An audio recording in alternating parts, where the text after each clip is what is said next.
So welcome everyone. This is the Eco Psychology Cafe with the Canadian Eco Psychology Network. And Carol is the founder of the Canadian Eco Psychology Network. Um, she and I have been co-hosting this cafe for a couple of years now, with many wonderful guests in that time, guest speakers. And so I'm going to introduce our guest today. And I think that scene you showed, Carol, is one that's really familiar to both our guest and myself. So, but anyway, I'm going to introduce Bob. So we have Bob Sandford with us today, and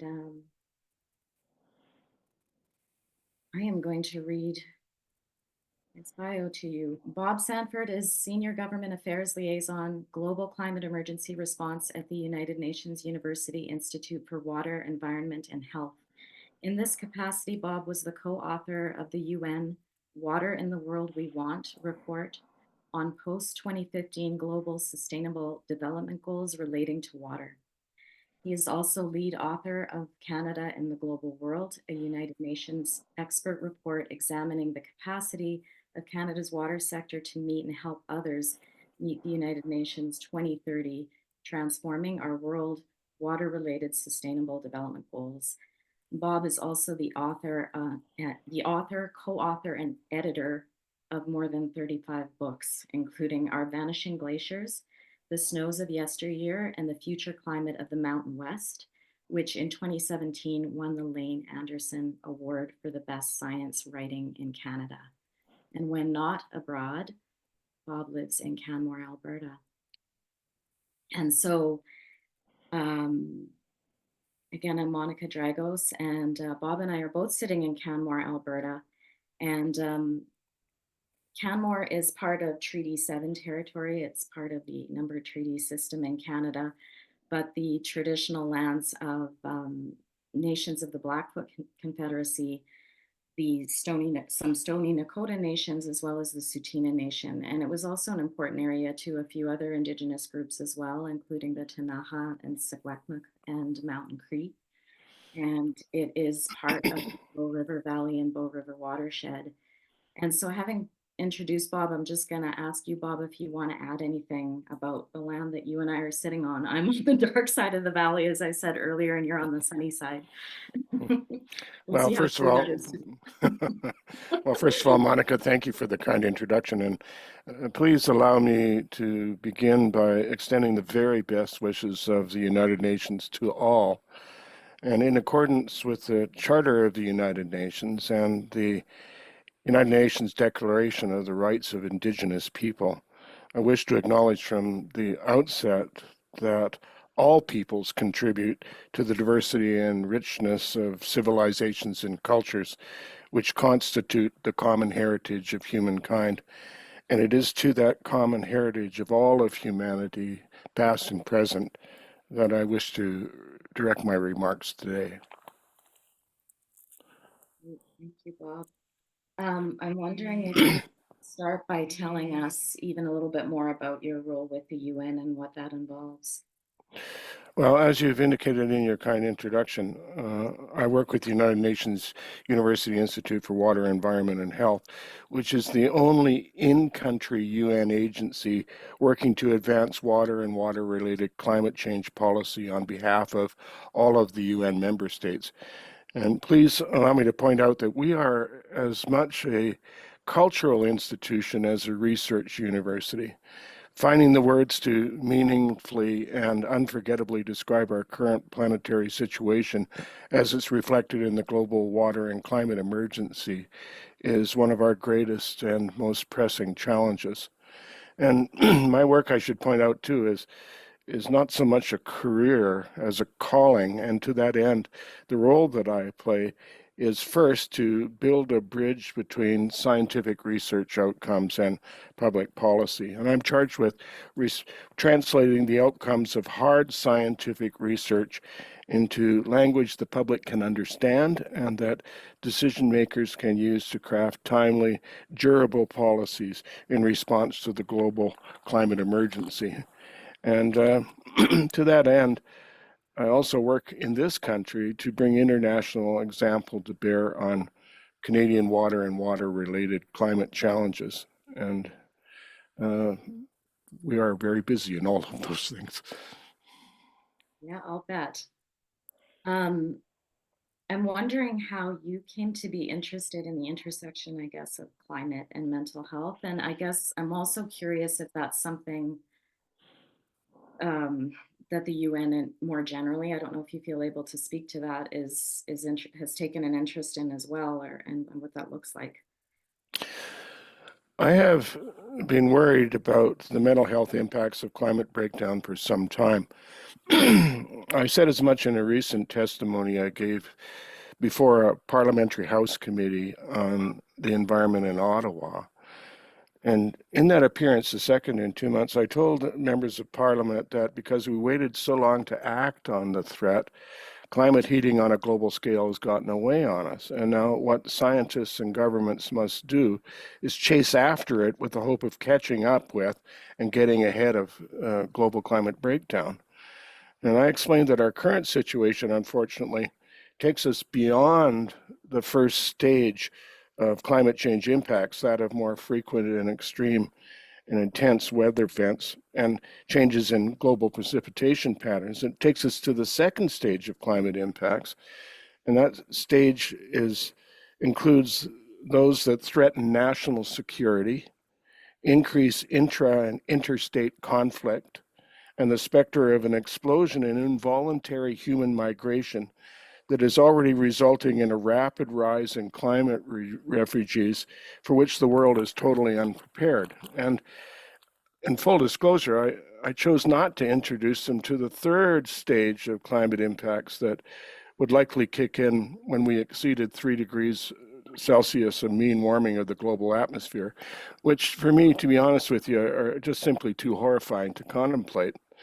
I explained that by later this century, that with the warming already in the system, it's projected that as many as 3.5 billion people could be compelled to migrate out of their region, nation, or continent by flooding, storms, fires, extreme heat, and humidity.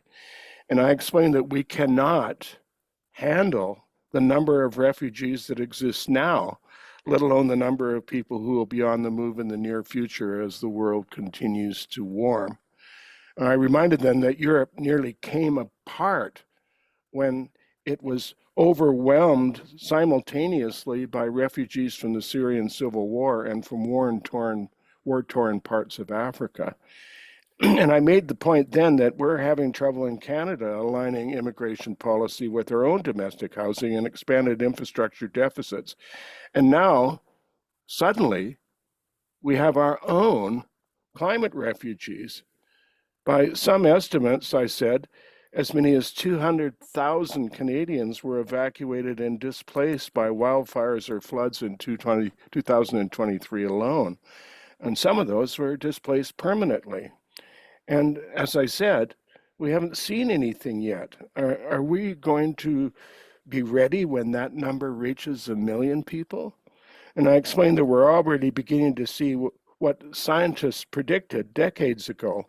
If we did not act immediately on the climate threat, we would find ourselves in a situation where we can't keep up with the frequency of climate-related disasters. And as these numbers of events multiply, we'll not be able to recover from one before the arrival of the next. And these kinds of compound events, I noted, are already occurring in some places here in Canada with little or no relief in between. And as we've seen elsewhere, recurring climate disasters of this frequency can bankrupt whole nations, and they're going to keep happening. And what I also said is being missed is any acknowledgement of the potential immediate and broader mental health impacts of recurring disasters. Psychologists, I noticed from the literature that we've got, predict that if we don't get ahead of the climate threat, the mental health effects of global climate breakdown could be even more prevalent than the direct physical effects. And in one place I found it said that displacement might be a factor of 40 to 1. And again, for this, we're totally unprepared. So my testimony, I regret, was met by opposition parties of the committee, at least, with the usual response we have come to expect from climate change deniers, a stream of thought terminating cliches aimed at snuffing out any further meaningful dialogue about the testimony I offered. But I should say, though I felt that I had wasted my time in preparing to testify and coming before the parliamentary committee, I felt, on the other hand, that I was truly onto something with respect to the unacknowledged impacts of accelerated climate breakdown on mental health everywhere. And it was then, quite serendipitously, I should point out, that I was contacted by Monica, who asked if I might appear in a virtual cafe she and one of her colleagues hosted for a circle of mental health psychologists on subjects related to the growing new field of ecopsychology, and to talk about the link between grounding in belonging in place and mental health. And I have to say that when she invited me, I felt quite unqualified to do so and wanted to learn more, which necessitated further conversations almost weekly. And here we are now, Monica, on that cafe. Yeah, and I'll just say the reason that I was asking Bob about grounding in place and the importance of that is because the many books that he's written include the effects on the gentrification that's happened in the Mountain West where we both live, and some of his books spoke to the importance of community as far as taking meaningful action, like, in the face of many of these crises. So anyway, Bob, I want to ask you, I guess, how, if you're comfortable talking about, to the extent that you are anyway, the impact on you, about, with your role, like the impact on your own well-being, being in the role that you have, and even with what you described, Well, preparing well, cities and receiving these kinds of responses. well, early in our conversations, Monica confided that even among your professional circle, there are many who are unsure how they themselves were going to deal with the accelerating threat of climate breakdown, let alone how they were going to treat the disorders that will emerge out of the growing frequency and duration of extreme weather events and the uncertainty about the future that is anticipated in the wake of these events. And until that conversation, I had not thought much about how I was dealing with climate anxiety and how I might work to help others. And I have to admit that when I met Monica, I thought mental health issues were problems that other people had, that had in coming to terms with climate future that was coming upon us so fast that we could hardly keep up. And I thought I was ahead of that kind of climate anxiety that I anticipated would eventually become so widespread. But in preparing for today, I found that I was very, very wrong about that. And the more I talked with Monica, the more I felt that she uh, was really onto something, and I needed to know much more about this impact. And as it happened, however, I didn't have to go looking for more that I needed to know. Instead of the more I needed to know came looking for me. What did that look like? Well, one of my close friends, a nationally known journalist who had covered the war in Bosnia, where one of her friends, a fellow journalist, had been killed covering the fighting, called to ask if we could meet. And in order to protect her privacy and anonymity and to honor confidentiality in our conversation, let me just call her Christine. She explained that her doctor identified a deep anxiety at the root of her ongoing depression, which she thought demanded psychological counseling. And it didn't take long, she said, before psychologists confirmed the diagnosis. The acute anxiety from which she was suffering would, not surprising to anybody on this call, was identified as adjustment disorder, a state of, all you professionals know, is brought about by a combination of burnout, compassionate fatigue, and too much exposure to immediate various traumas. And I have to say that the therapy she received began with clear assurance that she should stop blaming herself about the depression. It was not her, but our environment and work circumstances were doing doing this to her. And she soon realized that her health problems were rooted also in the feeling that she had lost her voice, that no one in her workplace was listening to her. and the tensions and divisiveness upon which she reported were beyond the range of her voice. And even as a nationally regarded journalist, she had little power to report fully on, or let alone halt or even slow the violence and extremism that was emerging all around her, about which she was expected to report. So she decided to quit. And after months of deliberation, she took a contract as a science writer for a university. And it was this that she came to Canmore to report to me. Well, I mean, you sharing that is making me think that like there's going to be more people by virtue of the kind of work they do are going to end up being kind of first responders, I guess, in a world that's having cascading crises and that they will have mental health impacts as well. But I'm wondering, did Christine's sharing of her experience reflect something to you about yourself and all of this? I have to say, Monica, that I suddenly realized that I had many of the same symptoms. Hmm. Hmm. And what did you do anything about that, or Well, was the it? first thing I did is I kept talking to you, and we talked about this webinar. And what I found is that when I look to these symptoms in myself, I began to do that and to be with the goal of naming them and confronting them. And I was surprised at how little time after I started looking that suddenly I could see that these impacts were actually in me and around me, hidden as it were in plain sight. They were like water a fish swims in, something the fish barely notices until it's suddenly pulled from the water. And in my case, however, it was the rising temperature of the water that affected me most. I didn't want to be the frog that sat in the gradually warming water until it boiled it with it. Mhm. Where are you at now, I guess, with all this? Like, I don't know. I mean, you and I have had a lot of conversations, and, there are other people here from the Climate Psychology Alliance. And under that umbrella, we talk about climate aware therapy. And I think part of that is just acknowledging even the importance of being able to name one's experience and contextualize it. And so I guess I'm curious if that's something that's been part of your journey or has been helpful.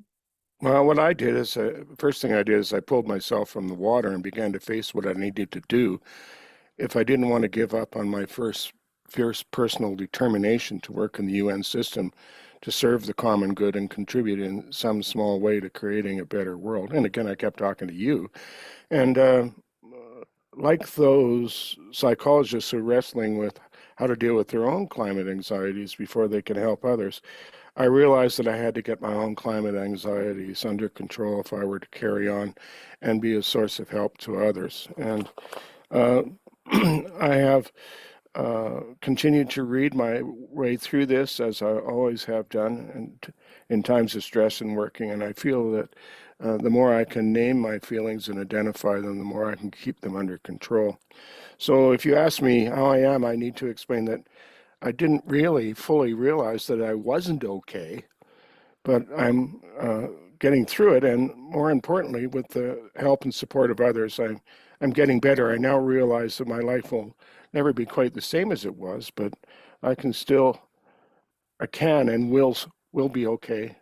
And actually, because of this knowledge and experience, I might actually be better than okay. And as evidence of that, I'm here now with you in this cafe.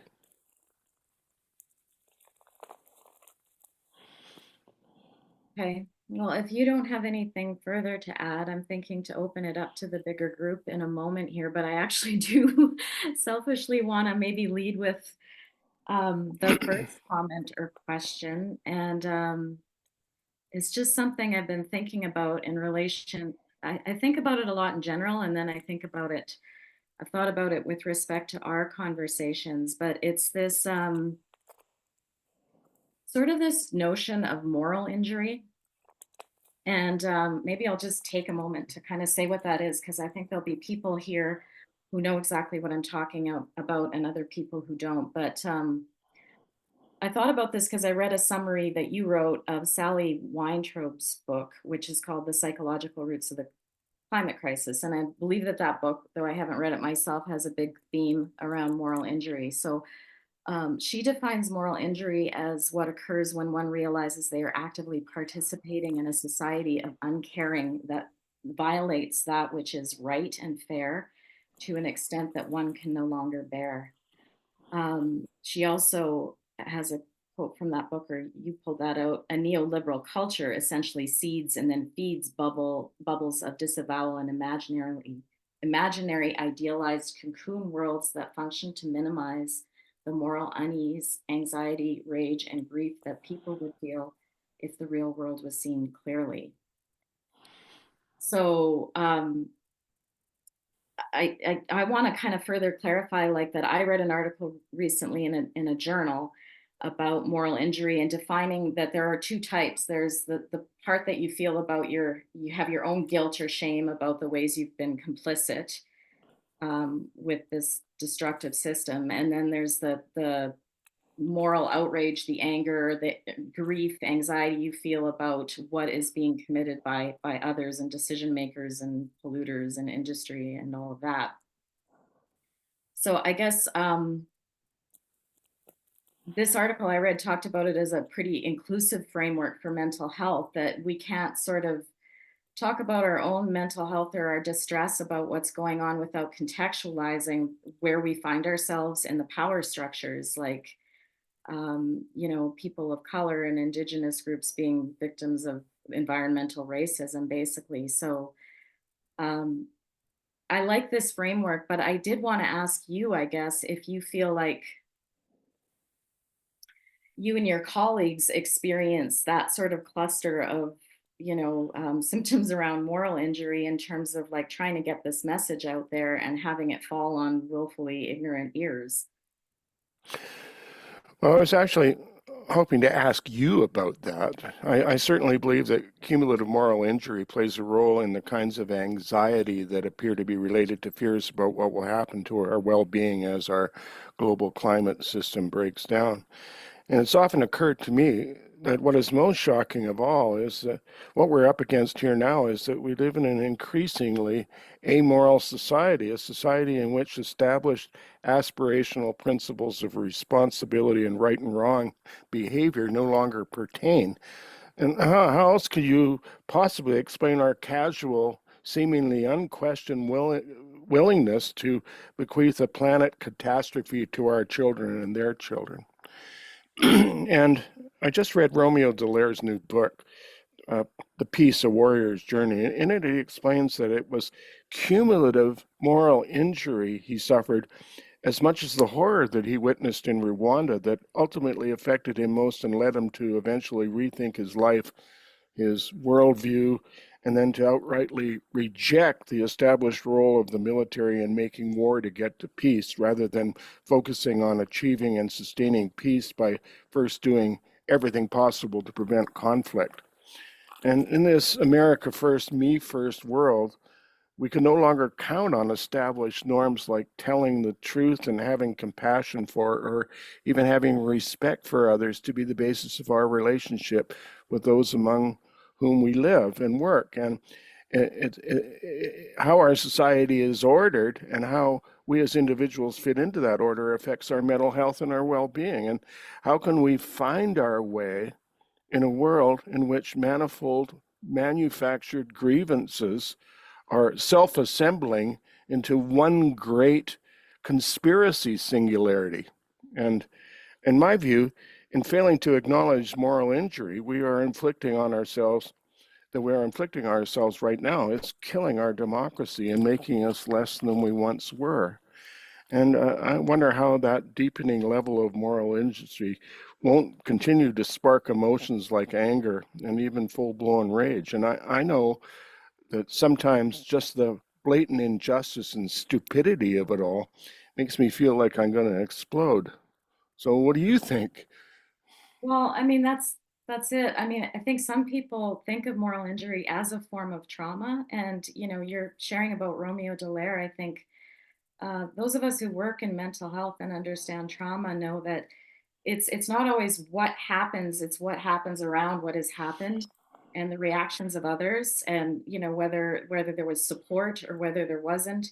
And so I that makes me think that moral injury is so relevant to what we're talking about. And again, like climate anxiety, we're not talking about something that's pathological. I think to experience distress that comes from moral injury says that there's a lot more right with you than wrong with you. Um, but it contextualizes our experience, and I think is a framework that also makes room for the anger we're talking about, and that's a climate emotion that doesn't, I think, get as much attention, or it sort of gets lumped in with everything else. So it's my general Um, thoughts, but I'm wondering about opening it up now. well, I have one question that's come in the chat, and it's from Grant, I think. Yeah. What is the UN doing about the impacts of narcissistic corporate corruption on our planet? For example, Nestle basically stealing water from many communities and then selling it back in toxic plastic bottles. Oh, I have to admit to you that one of the things that really keeps me awake at night and bothers me a great deal. And I would like to answer that question first broadly. Um, I think it's really important to realize what the UN is. And probably the best way to describe it was how Richard Holbrooke, who was the U.S. ambassador to the United Nations during the Clinton period, described the UN. He said, blaming the UN for all the problems of the world is like blaming Madison Square Garden for the fact that the Knicks played badly last night. It's a building. Uh, and in the UN, it's the member states who are the players. And one of the things, if you don't have to work very long with the UN to realize, is that um, things are not as they seem among the member states. You see a lot of hidden agendas. You see a lot of double standards. You see tremendous hypocrisy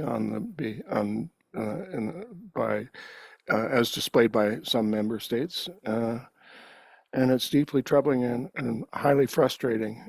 And what you see from this, of course, is that uh, it appears that we're not getting anywhere, and that's not to say the UN doesn't have a purpose and a great value. I mean, you look at the World Health Organization and the refugee and humanitarian services provided by the UN, you recognize that millions of people would die of contagious diseases were it not for the World Health Organization, and millions more would perish if there wasn't refugee and humanitarian services that we supply, the UN supplies to countries that can't or won't end the crises that they have created themselves. So uh, the first thing about narcissistic governments, etc., we operate at the level of cooperation between nation states, and we tried very carefully to stay out of subnational politics. And if a nation chooses to select or elect a narcissistic authoritarian leader who wants to diminish the size of government and reduce all of the kinds of connections that we think we need globally, well, we have to deal with that. So with respect to bottled water, I wrote a book about that. I think it's a triumph of marketing over common sense, first of all, and I think it's a crime against nature. And that we have Coca-Cola and major corporations like this sponsoring conventions of the party, the COPs. It's just beyond my imagination. They produce more plastic than anyone else on Earth, and they do so by promoting and advertising and making it cool to have bottled water. Uh, and there are so many other elements of this, but we do our best to set a high standard and to bring the best international example forward but we cannot we cannot insist that those ideas be adopted or that those kinds of legislations created and enacted. And I hope that's a reasonable answer to your question. I could go on a long one with that one, but we're out of time, I think. Thank you. What do you think, Monica? Should we open it up now? Yeah, absolutely. Okay, so I'm going to remove spotlight so we can kind of join in the circle here, if that's okay. Where are you? Move spotlight. Okay, super duper. There we go. So does anybody have a question? You can either put it in the chat or put your hands up and I'll try to catch everybody as they come up. Does anybody have any questions or comments for Bob or Monica?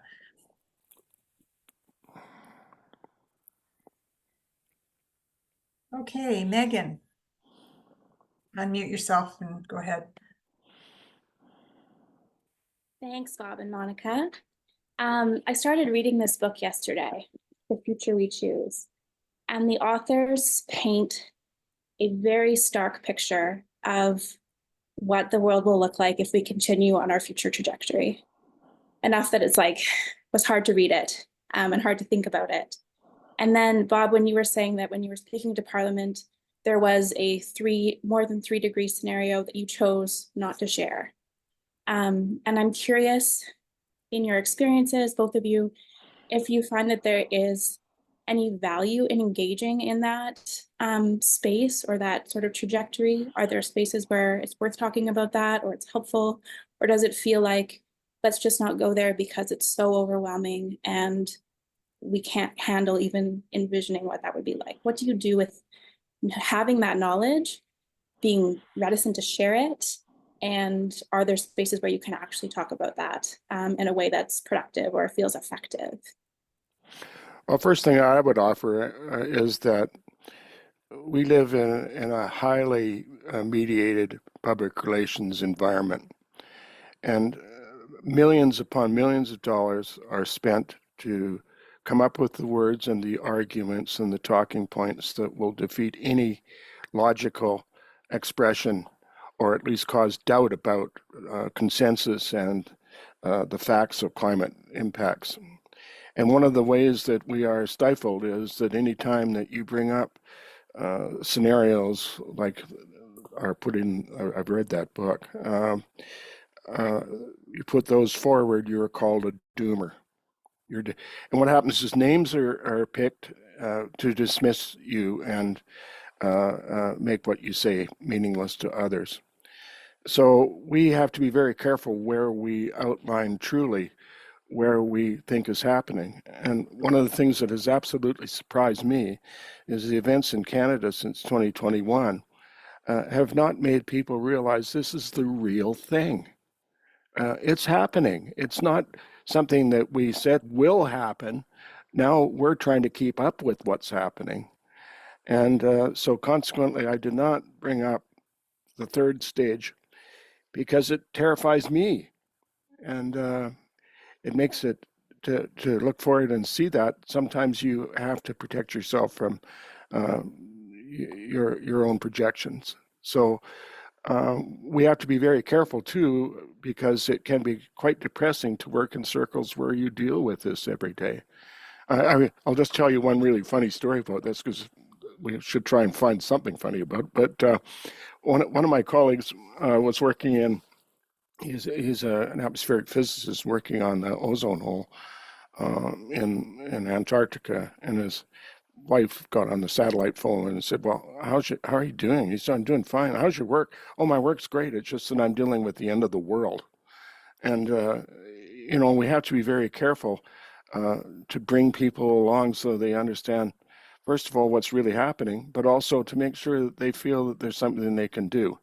And I've asked this all the time: what does one person do? Well, stop being one person and start finding ways to relate to things that you love. The discussions before this webinar started on the gardens you are all growing. These are the things these are acts of joy that contribute to our sanity, but also contribute to dealing with the climate problem. So yes, I am firmly of the belief that we're on track for a very, very serious catastrophe if we don't really take it seriously.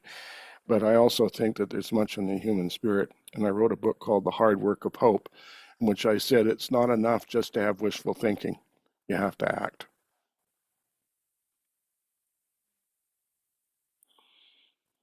Thank Thank you. Is there anything anybody else like to actually ask a verbal question? Anybody got their hand up?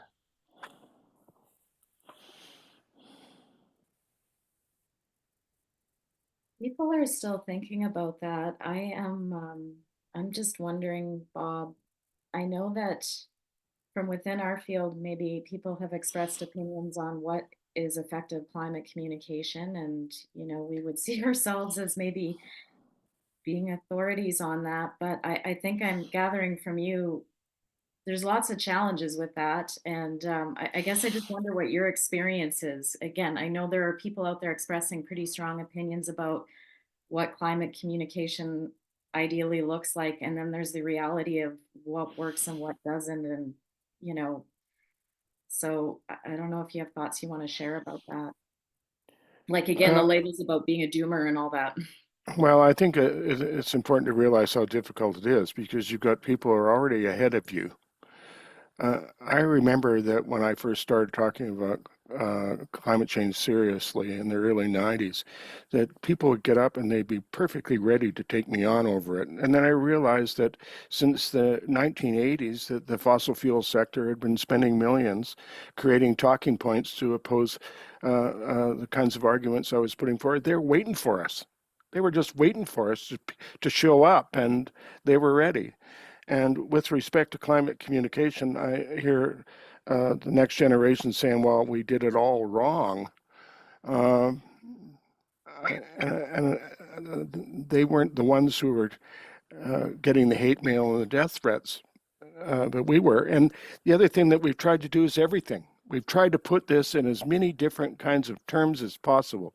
We've tried to make it very apologetic. We've tried to give people an opportunity to see it logically. We've even tried to use humor.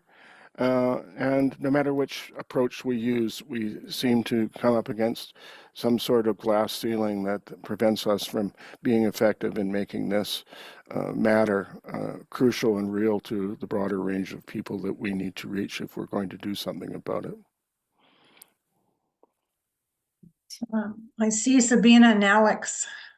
You'd like to unmute and ask your question. Hi, Rob. Excellent presentation. We're really with you.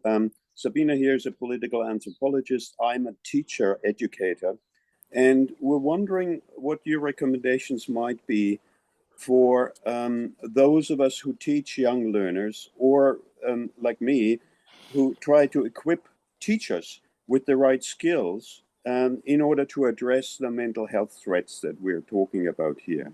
What are your thoughts on that? Well, I'm firmly with you on the absolute critical importance of what you're doing. I mean, not only helping students, but teachers. Because I've met a lot of teachers who really want to make a difference on this, and that's why they're teachers. And it breaks their heart not to have the language, the words that they need to make arguments that not just terrify, but inspire students. And I think we need to have a whole new vocabulary, create a new vocabulary, because I don't think the language that is available to us is up for the range of emotions and situations that we are about to face. But as we do that, I think we also have to trust in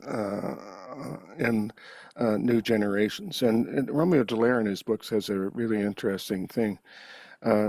Doing Doctors Without Borders, but have generations without borders, and inspire the young people today who are really borderless because of their capacity with social media and the fact that they work on a global situation, to give them all the tools, all the language, and all the help, and also the funding support to have them be successful. and replacing us. And, you know, I hate to say this, but sometimes in science, the joke is that it advances one funeral at a time. But I think sooner or later that generation is going to be well prepared to make the changes and do the hard work of hope courageously. And it's in them, I have great belief.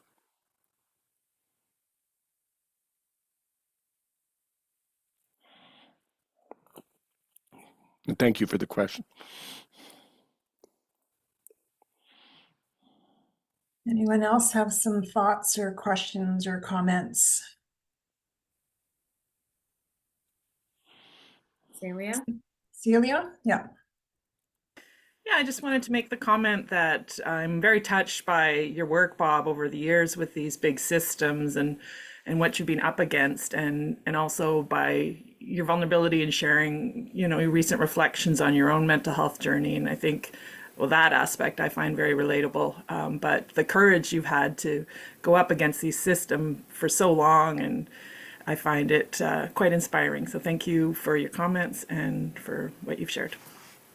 Thank you. That was very kind of you.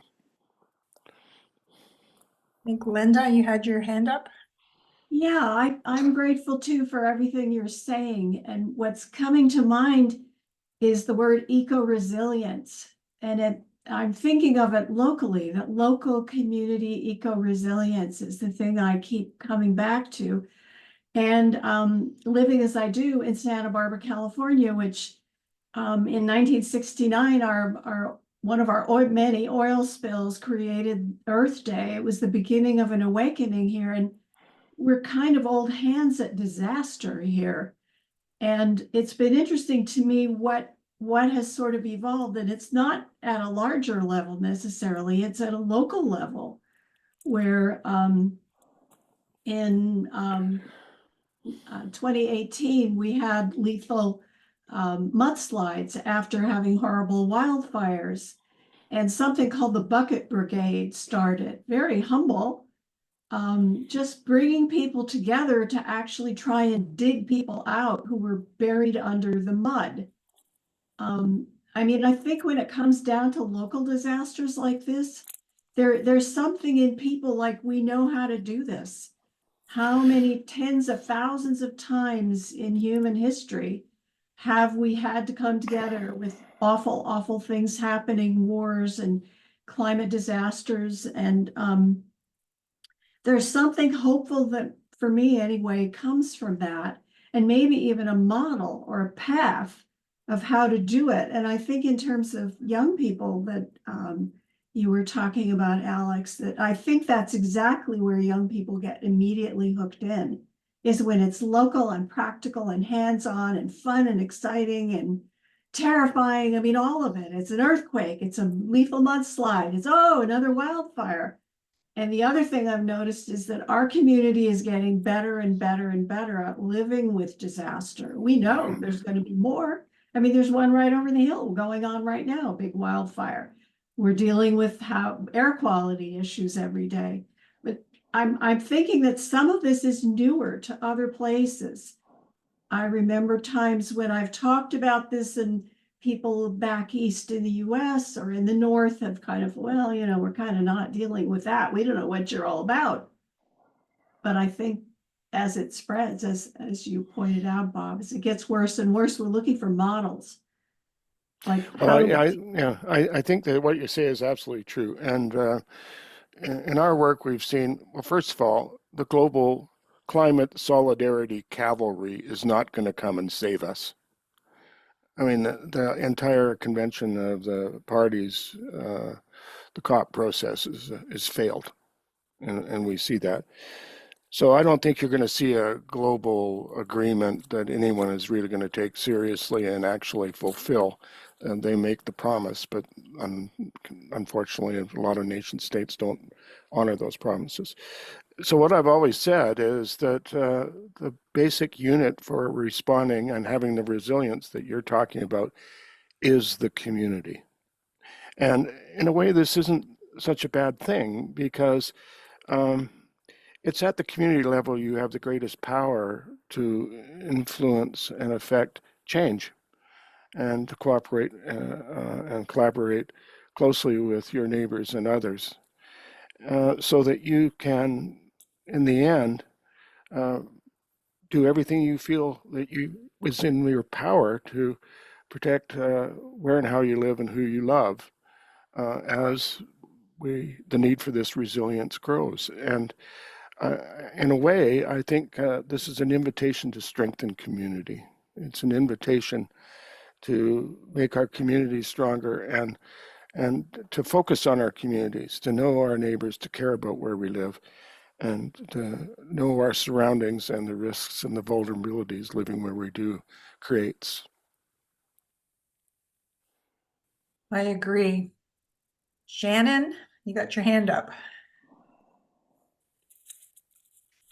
Thank you.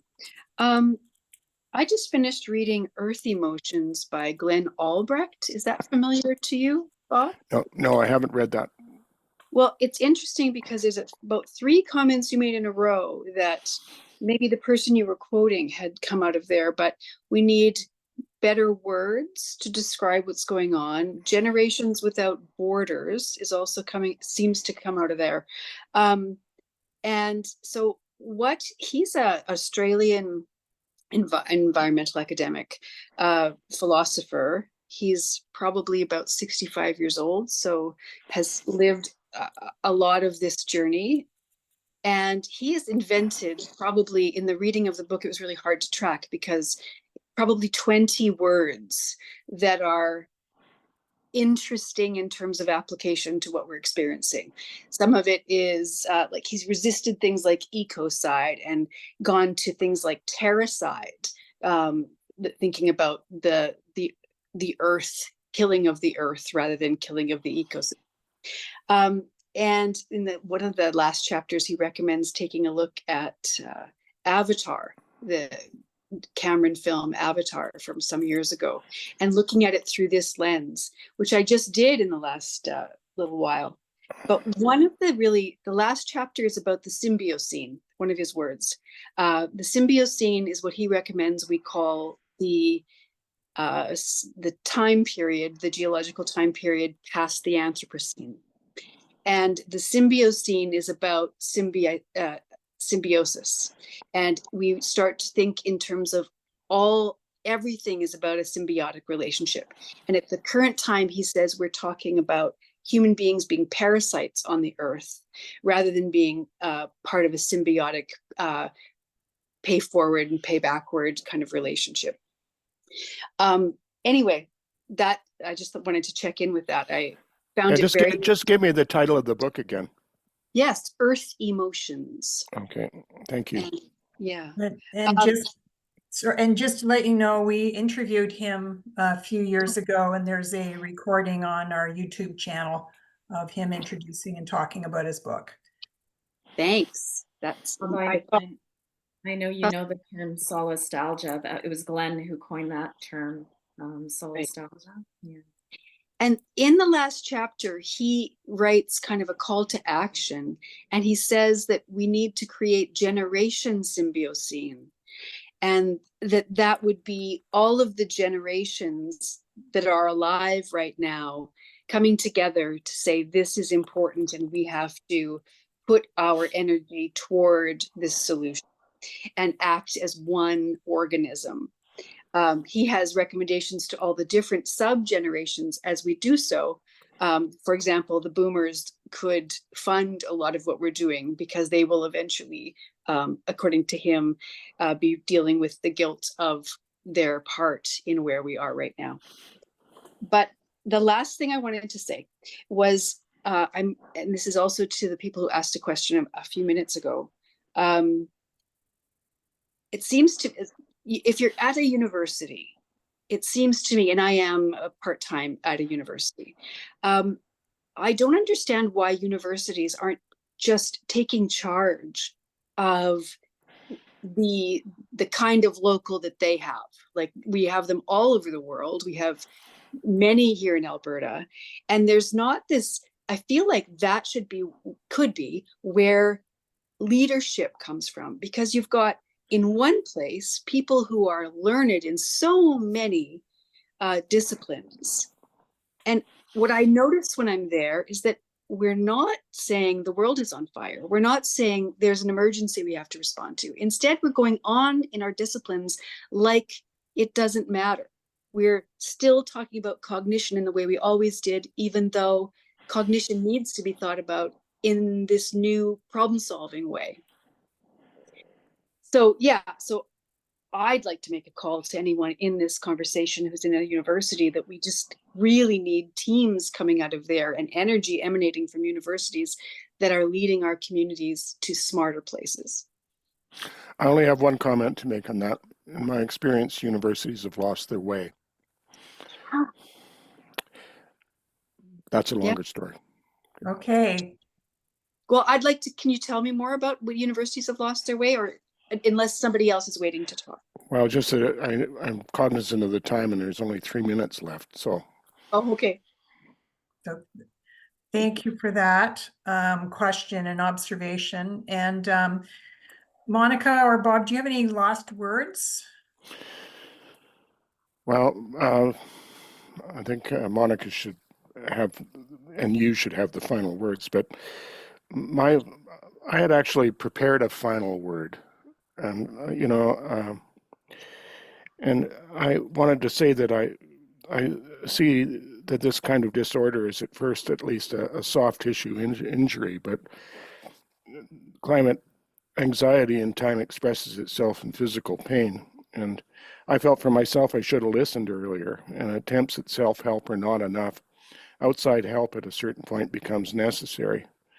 And if you're not okay now, as I said before, you can not only be okay again, maybe you can be stronger and wiser before if you get help. And that was the message. But this morning, in preparation for this, I had told Michael Miltenberger, who is the former Deputy Premier and Environment Minister of the Northwest Territories, that I was going to be on this.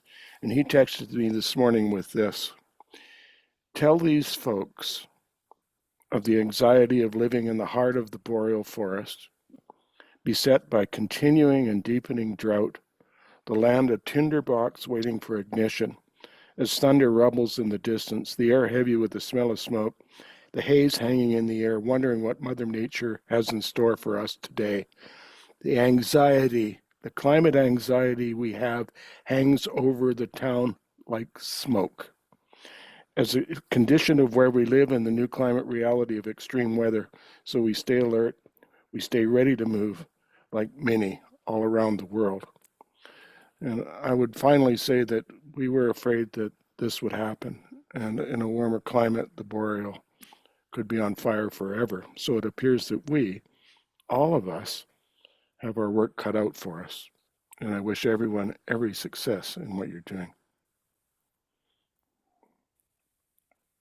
Thank you, Bob. Monica, do you have anything to say maybe about our decompression in August?